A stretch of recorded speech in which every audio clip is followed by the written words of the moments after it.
രാഹുൽ മാങ്കൂട്ടത്തിനെ പാലക്കാട് കാലുകുത്തിക്കില്ല. അദ്ദേഹം എപ്പോഴും എയറിലായിരിക്കുമെന്നും അദ്ദേഹത്തിന് ഇനി പൊതുപരിപാടികളിൽ പങ്കെടുക്കാൻ കഴിയില്ല. അദ്ദേഹം പാലക്കാട് ഇനി അവിടെ വിലസില്ല, MLA കാറിൽ വന്നിറങ്ങില്ല, പൊതുപരിപാടികളൊന്നും തന്നെ അദ്ദേഹത്തിന് ഇനി കിട്ടുകയില്ല എന്നൊക്കെ തട്ടിവിടുകയായിരുന്നല്ലോ BJPയും CPIMും ചേർന്ന CJP പാലക്കാടിൽ ചെയ്തുകൊണ്ടിരുന്നത്. ഷാഫി പറമ്പിലിനെ പേരാമ്പ്രയിൽ പോലീസുകാർ മൂക്കടിച്ച് പൊട്ടിച്ചപ്പോൾ അദ്ദേഹം ഉടനെ ഓടിപ്പോയി ഹോസ്പിറ്റലിൽ അഡ്മിറ്റ് ആവുകയല്ല ചെയ്തത്. അവിടെ നിന്നുകൊണ്ട് പ്രതിഷേധം കനപ്പിക്കുകയും പോലീസുകാരെ കൈ ചൂണ്ടി ഓരോരുത്തരുടെ പേരെടുത്ത് പറയുകയും ചെയ്തുകൊണ്ട് വളരെ ധീരോദാത്തമായ നിലപാടാണ് എടുത്തത്. ഇപ്പോഴാണ് ഹോസ്പിറ്റലിൽ നിന്നും റിസൾട്ട് വന്നിരിക്കുന്ന. അദ്ദേഹത്തിന് പൊട്ടലുണ്ട്.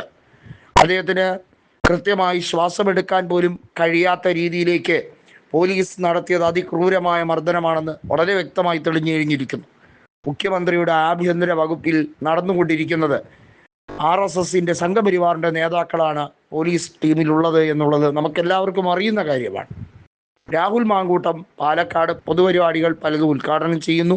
38 ദിവസം അദ്ദേഹത്തിന് വീട്ടിൽ നിന്നും പുറത്തിറങ്ങാൻ അനുവദിക്കാതെ വീട്ടുതലങ്കലിലാക്കി എന്ന് അഭിമാനം കൊള്ളുന്ന BJPയും CPIMും ഇപ്പോൾ മനസ്സിലാക്കുന്ന അവരുടെ കൺമുമ്പിലൂടെ രാഹുൽ മാങ്കൂട്ടം ജനങ്ങൾക്ക് നടുവിൽ നടന്നു നീങ്ങുകയാണ്.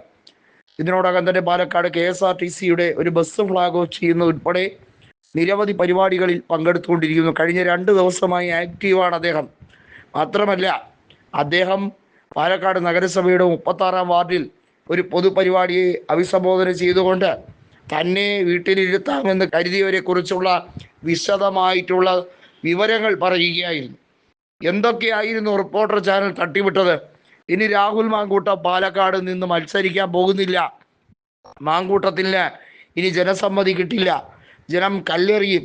അമ്മവെങ്ങന്മാരുണ്ടെങ്കിൽ സൂക്ഷിച്ചോ. ഇങ്ങനെയൊക്കെ CPIMും റിപ്പോർട്ടർ ചാനലിനും കൂടെ ചേർന്ന് സ്ക്രിപ്റ്റുകൾ തയ്യാറാക്കി വലിയ തോതിൽ വിളമ്പുകയായിരുന്നു. എല്ലാം തേഞ്ഞൊട്ടിപ്പോയി എന്ന് വേണമെങ്കിൽ പറയാം.